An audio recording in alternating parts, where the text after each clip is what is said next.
guys, what's up, Redactions here, and welcome back to this brand new video. And today we're at Circuitpark Berchem again, but not for driving with my Rotax kart. Because today I've actually been invited to take part in a 4-hour endurance race with the prokart. And if you're from the UK, you might know that class, because in the UK it's quite big actually. Yeah, it's basically just a normal race frame like I have as well, like a Tony kart. But then it has two rental kart engines on there, like a 9 horsepower Honda. And yeah, that's fun. And well, I've been invited by someone who lost their second driver because he got the coronavirus. So yeah, that's of course not nice. But yeah, today's going to be a little bit of fun. So yeah, let's see what we can do. First we have Scruiteneering and the registration. So we're going to go there right now. Ja, jij mag deze ook. Niet allemaal tegelijk. Well guys, as you can see, this is our weapon for today, BRM chassis, and as I told you guys, wait, if the camera will focus, two 4-stroke, basically rental kart engines. And this is my other driver for today, and well, a huge seat, so that's going to be interesting. Alright people, so about today, yeah, we're taking part in the Dutch Pro Kart Championships. We are in the fun class, which is like 195 kilograms, so you have to add like a shit ton of weight to the kart. And today, of course, we're taking part in the endurance race. So it's 4 hours. We have a mandatory 4 pit stops with 1 refueling pit stop mandatory, so that's going to be interesting. You can see that we have an absolutely massive fuel tank, but that's of course what you need with endurance racing. And yeah, I'm kind of curious to see what this BRM chassis can do. I've never really heard of the brand, so that's going to be interesting. But like I said, if you're from the UK, then you'll probably know what this class is about. Yeah, it's just fun. Let's see what we can do today.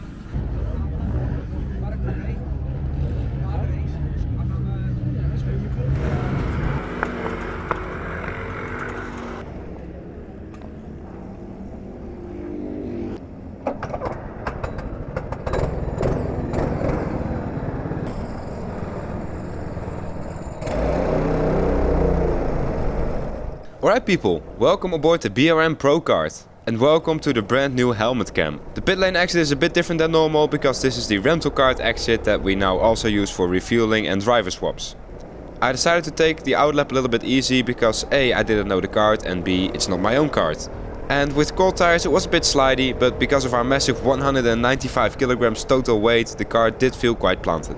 Now, as you can also see, we have a different layout for today. This one is called Estoril, after the old Portuguese F1 track, and is my personal favorite Berchem layout.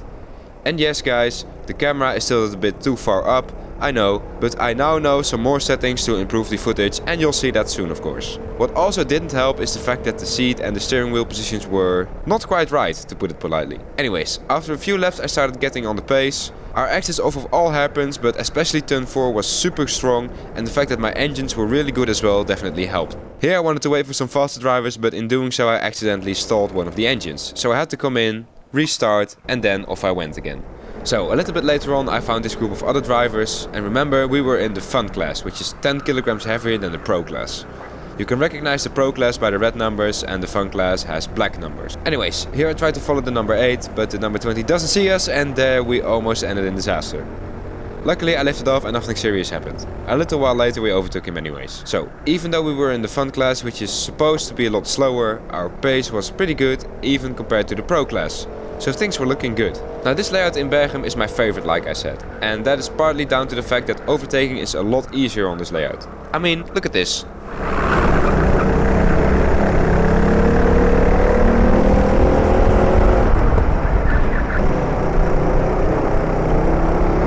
Also, to demonstrate how strong our exits and their engines were, take a look at this. Remember, I am 5% heavier than the kart ahead.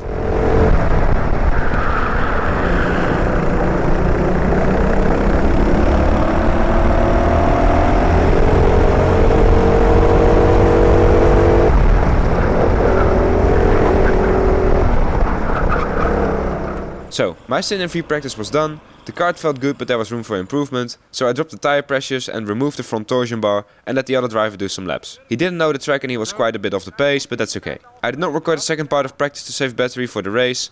I ended up doing one extra stint in the practice and I ended up getting the 4th fastest lap time overall, and we were over a second clear of the other fun class drivers. That was good. What I didn't know however is that the other driver was going to do qualifying. He got a mechanical issue in the qualifying, so we had to start last. Alright people, so the race has started, the other driver is doing the first stint and he also did qualifying. And then well, we sadly qualified last. We had a little bit of a mechanical issue and we wanted to fix that before the race started. because we had a half an hour break in between the qualifying and the race start, but then suddenly they decided to remove that break, so we had to really be quick to get the car ready, but luckily we did. But yeah, now he's just doing laps, but yeah, we're still in like second to last or something. So yeah, let's wait until I have my go and then let's start gaining some places. So we have a little problem. They're actually mandatory to have a pit board because otherwise you cannot call your other driver in, and we didn't have one of those. So I had to improvise and I made this. Well, I hope it does the job. Yeah, I have to drive in about 10-15 minutes and then we'll see what we can do. Guys, it's also pretty cool. You can see there you're actually allowed to do pit stops in this race. Well, 4 were mandatory, but you're allowed to do reparations during pit stop, I should say. Or yeah, just repair the cart if there's a problem.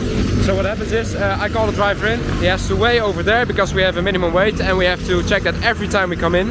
And then if we're out of fuel, you run through the pits there and there you can see some canvas on the ground and there you have to refuel. And well, let's see what happens. Let's see what happens.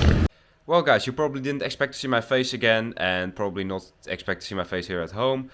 Well, that's because, yeah, after about 30 laps the second driver came in. He had a problem with his ribs, so he couldn't drive anymore. And that was actually way before he was supposed to come in. So yeah, I was unprepared. I had to quickly grab all of my stuff. And in that panic, I forgot to turn on my helmet camera, so I have no race footage. Yeah, it sucks. Anyways, what happened? I climbed like 16 places or 13 places, I don't remember exactly. Got the second fastest lap at that time. I think I even got the second fastest lap of the entire race. And keep in mind that we were still in the fun class, and also we didn't have new tires, so that was, yeah, the speed was definitely there. Anyways, I did about 100 laps, and after that, I just couldn't do it anymore. As you can see, I also got a nice little blister on my hand there. It's still from last weekend. So yeah, that sucked. Result down the drain, but yeah, I definitely enjoyed myself, so that was good. Anyways guys, with that also comes the end of this video. Now if you enjoyed that helmet camera, then please consider hitting those like and subscribe buttons. You know you really help me when you do that. And I promise you guys, from now on I will bring the helmet camera as often as I can. There's going to be more awesome footage. Now this helmet camera was really cool, and if you want to see me unbox the thing, then there's a video on screen right here. This one's done however, and I'll see you guys next time. Peace.